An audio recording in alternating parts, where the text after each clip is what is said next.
एक चोर था गोवर्धन डाकू, बहुत नामी डाकू था। बिल्कुल सरल उदाहरण तुम्हें बता रहे हैं।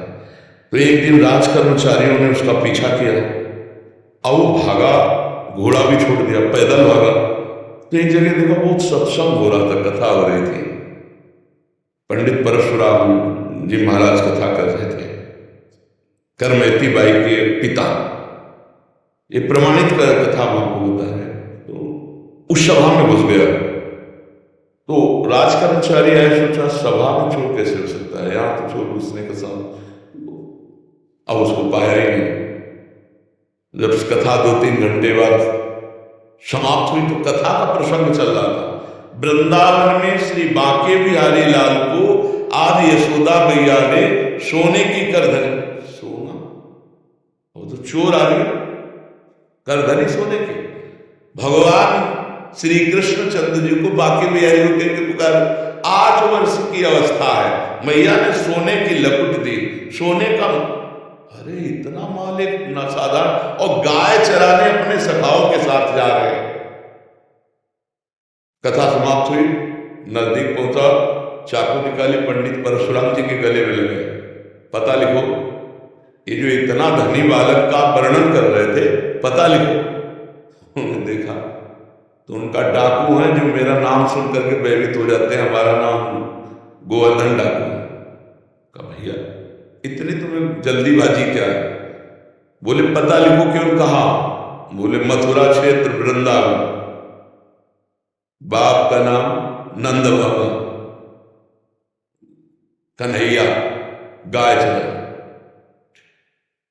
पर सुनो, ये तुम्हारे जैसे डाकू उसको चोरी नहीं कर सकते, बहुत नटनागर, बहुत प्रवीण बालक है वो। तो उन्होंने कहा तुम हमको ऐसा समझते हो, अकेले अकेले राजाओं को, महलों को लूट लिया है। बोले फिर भी नहीं लूट सकते, बहुत प्रवीण है।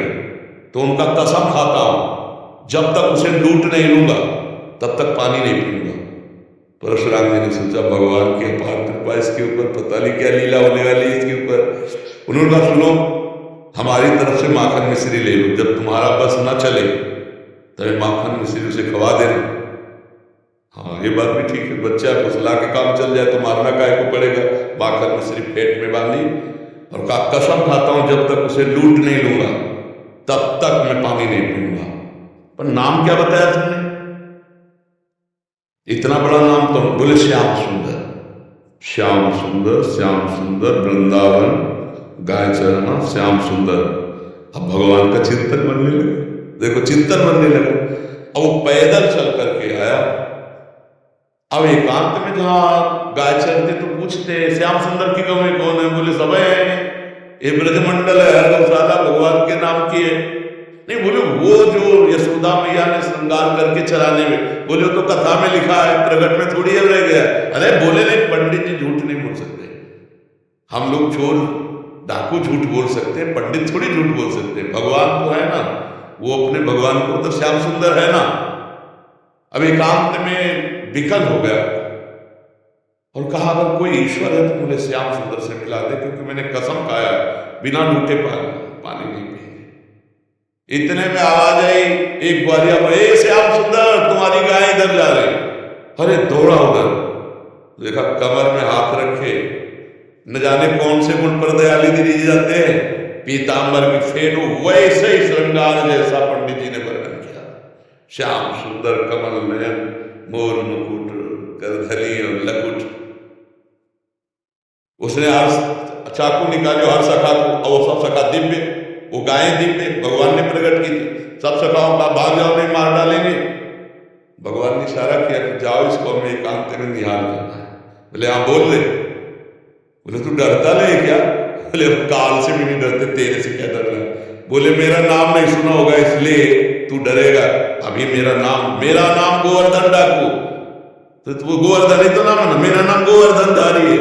भगवान उससे जब वार्ता कर रहे हैं तो उसका जीवन तो नष्ट हो रहा है, अज्ञान नष्ट हो रहा है। उन्होंने देखा बड़ा प्रवीण पंडित जी कह रहे थे माखन मिश्री खवा का काम कर रहे। बोले सुनो, भगवान ने कहा अच्छा ऐसा प्यार करते हो? बोले प्यार के लिए नहीं, ये सोना चांदी जो पहले वो उतारने के लिए। ये तो वैसे ही उतार देंगे, लाओ माखन मिश्री खाए का थोड़ा तुम खाओ, और जे भी भगवान ने चखाया उसे भगवत अज्ञान हो गया। अब भगवान को साष्टांग में प्रभु प्रभु। एक बात सुनी कि कन्हैया भाई गाँव में चला रहा है, चल पड़ा, कसम खा ली तो भगवान मिल गए। यहाँ जीवन व्यतीत हुआ रहता है, हलवा पूड़ी खा करके दिनचर्या का बैलेंस बनाते रहते हैं, तो भगवान कहाँ मिले? जब भूख प्यास रहकर केवल भगवान के दर्शन के लिए, तो भगवान उसी समय प्राप्त हो जाते हैं। हम लोग सुनते बहुत हैं, समझदार बहुत हैं, नहीं करना चाहिए ये भी जानते हैं, लेकिन भजन ना होने के कारण हम उसको उतार नहीं पाते हैं। भजन शुरू करो, अभी बात बन जाए। नाम जप करो और निश्चय करो कि मुझे इस मार्ग में चलना है, तो पापाचरण नहीं करना है, गंदी बात नहीं करनी, किसी को दुख नहीं देना, किसी का अहित नहीं करना, तो मंगल शुरू हो जाए। अभी दिव्यता आने लगी अंदर, अंदर की दिव्यता के बाहर शरीर का राग छूट जाता है। समझ पा रहे?